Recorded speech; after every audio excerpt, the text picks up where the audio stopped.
Good morning, all. My name is Richard O'Meara. Stand on this, I guess. And I am a little bit different than the other people you've seen here. Suppose we call us an operator, which is to say, I'm a retired general officer, retired attorney, and I teach at this point. But I'm the guy in the Pentagon who buys this equipment. I'm the guy in the Pentagon who tells soldiers to use the equipment. And as a young fella in combat in my previous life, I was the guy who used the equipment to kill people. Okay, no doubt about it. New technologies frame the issue. What are we really talking about here? That's essentially what we've been attempting to do. And I say, if you don't mind, a little poetry with regard to this issue. It seems to me that there are multiple conundra that occur with regard to these. I certainly haven't come to all the answers that I need. But the scope of contemporary technology innovation is both impressive and staggering. Indeed, in the average consumer of these technologies, whether on the battlefield or in daily life, the general who orders the technology, the politician who pays for it, the user who's changed by it, or even the Luddite who rails against it, these technologies are magic. Once you get to hear about some of these technologies, they're fairly wild. They are, at least to me, they are incomprehensible in the manner of their creation, the detail of their inner workings, the sheer minutiae of their possibilities. They are like the genie out of the bottle and clamoring to grant 3 wishes. Guess right, and the world is at your fingertips. Guess wrong, and there may well be catastrophe. And you have to guess quickly, for the genie is busy and has to move on. There are, of course, shamans who know the genie's rules, who created the genie, or at least discovered how to get him out of the bottle. You go to them, and you beg for advice regarding your wishes. What should I take from the genie? How should I use my wishes? Quickly, tell me before I lose my chance. And the genie makes the choices for me. And you find that the shaman is busy with new genies and new bottles and hasn't given your choices much thought at all. He may stop to help you ponder your question, but most probably he goes back into his tent and continues his work. You're on your own, kid. Don't screw up. It's essentially what we're told with regard to as operators. That's the nature of the problem. It's happening fast, difficult to determine what the ramifications are. That's what we've been working on. Thank you.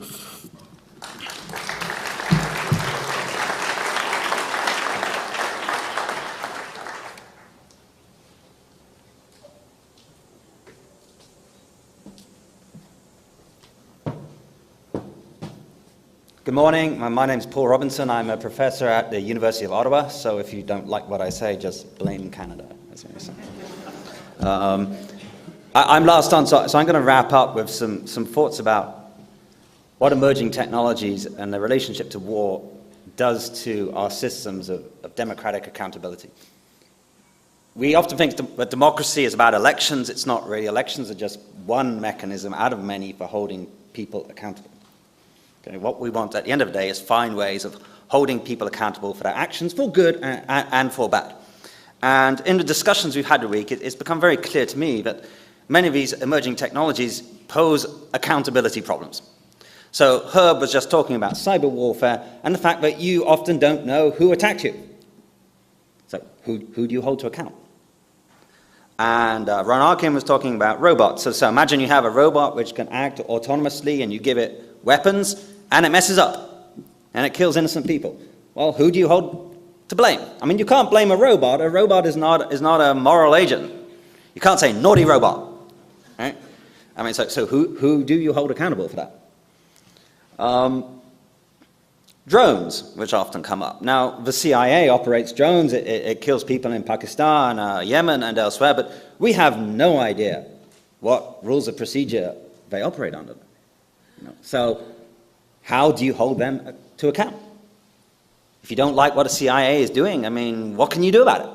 The answer appears to be squat.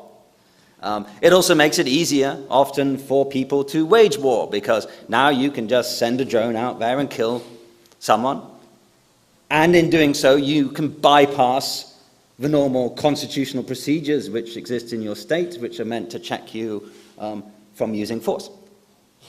Okay. I mean, is this a good thing? We have to, and what are we going to do about it? Another issue we discussed was human enhancements. As technology develops, we have ways of manipulating people's brains through drugs or other mechanisms, and very possibly ways of turning humans into sort of cyborgs with electronic limbs and things like this, so that they become, in some sense, better human beings. Well, imagine what this will do to civil-military relations if you have a sort of warrior class made up of people who, in some way, think they are better beings because they've got all sorts of bodily enhancements. And there's a danger in that case that, you know, they'll think they're better and they don't have to listen to you, and they slip out of your control. There's also ways we at the end of our sessions considered about how you can actually change people's moral senses through the use of technology. We saw a nice video with someone manipulating people's moral senses through the use of a magnet. Now, imagine that happens, and people in a nefarious country start manipulating their soldiers' moral senses so they behave badly. Well, can we actually blame the soldiers then? I mean, is it really their fault that they're misbehaving and they're breaking the laws of the war, when in fact they're doing so because someone has shoved a great big magnet on their helmet, and they're not really in control, they no longer really have free will. On the other hand, we also discussed that it might not be all that bad. You might have a sort of war Big Brother scenario when lots of robots are going around keeping an eye on everybody and making sure that they damn well behave. Now, if we could do that, I mean, should we do that? I mean, do we have an obligation to shove a camera on every soldier's helmet, recording what he does, to make sure that he's behaving? I mean, these are interesting questions. I mean, most soldiers, I'm sure, would say, no, we don't. But from a point of view of accountability, well, if we can, maybe we should.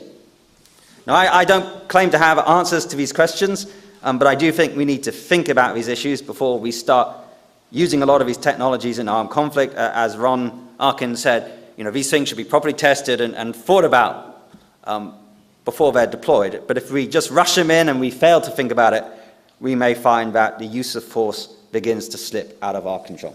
Thank you.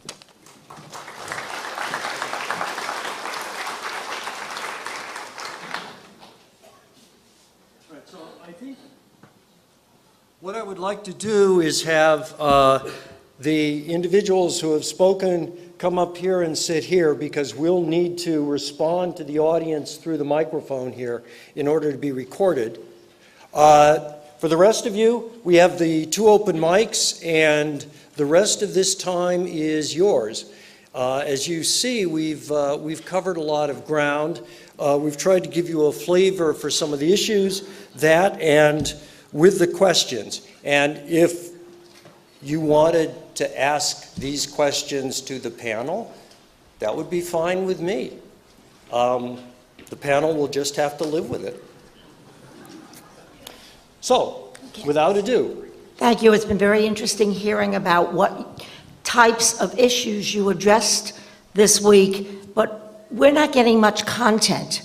We're being told to think about what you talked about, but without any content, without any meat to the matter, we can't really have a discussion among ourselves or with you. Could we have a little bit of information about what were some of these technologies that you were concerned about, and, you know, just what you're talking about, the meat of the matter, instead of just the issues? Thank you.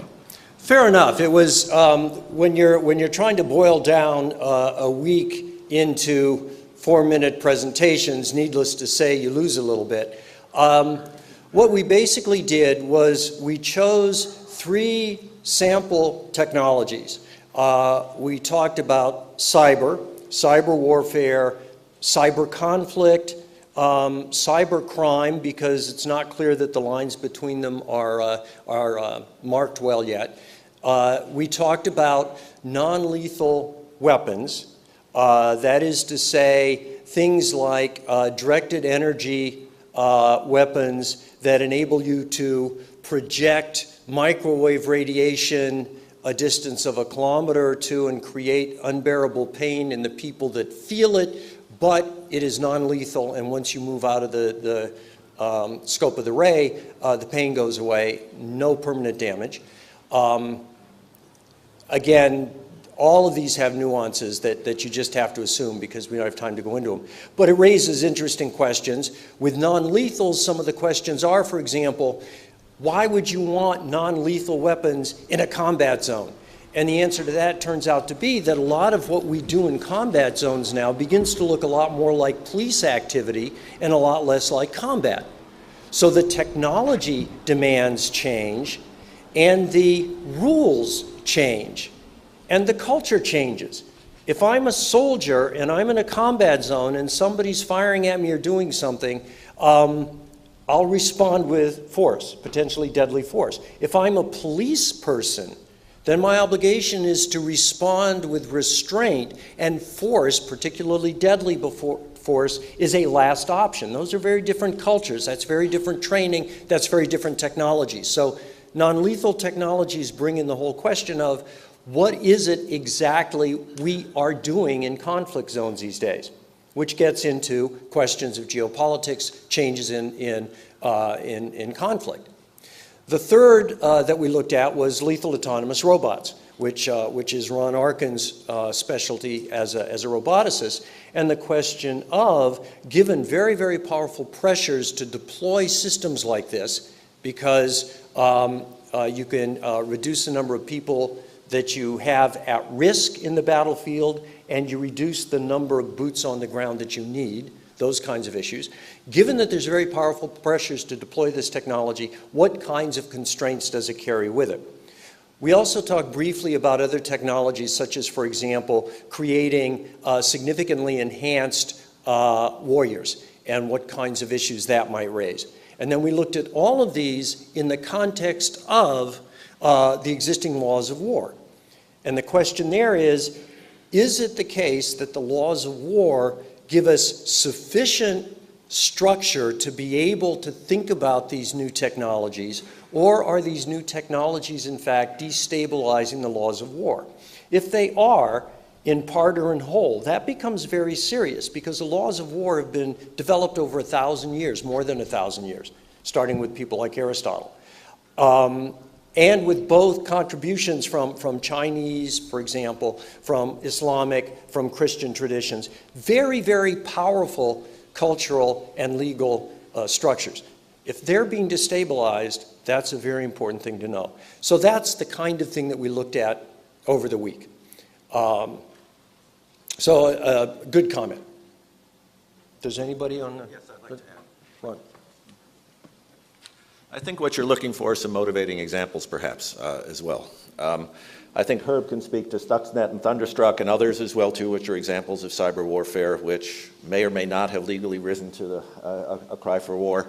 In robotics, there's a platform that is being deployed by South Korea along the demilitarized zone, which is there to protect the only place that the United States uses landmines to deter a major advance of a North Korean army across that particular zone.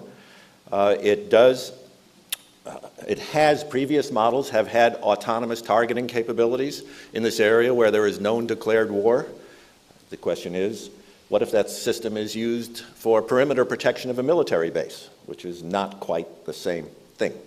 Other examples include the use of autonomous aircraft. Right now we have drones, Predators, Reapers, and the new Avenger platform. Well, we're fighting a relatively unsophisticated technological enemy at this point in time. But suppose, for example, where our pilots in Nevada are flying these particular platforms, our enemy decides to cut the cable, so to speak, bring down the satellite or whatever. What do those drones do? Do they go home? Do they circle around? Or is autonomy going to be forced upon these to complete the mission as necessary? One could even argue that existing Patriot missiles, existing cruise missiles, all fit this particular definition. These are the kinds of examples that have motivated much of the discussion from my point of view. Just really quickly, you may have heard that Iran is trying to develop nuclear weapons. You may have heard of this computer weapon called Stuxnet that somebody sent off to destroy Iranian centrifuges. It is alleged that the United States is behind it. Question, if we had sent over bombers to take out Iranian centrifuges, that would clearly be, by anybody's definition, what you might call an act of war.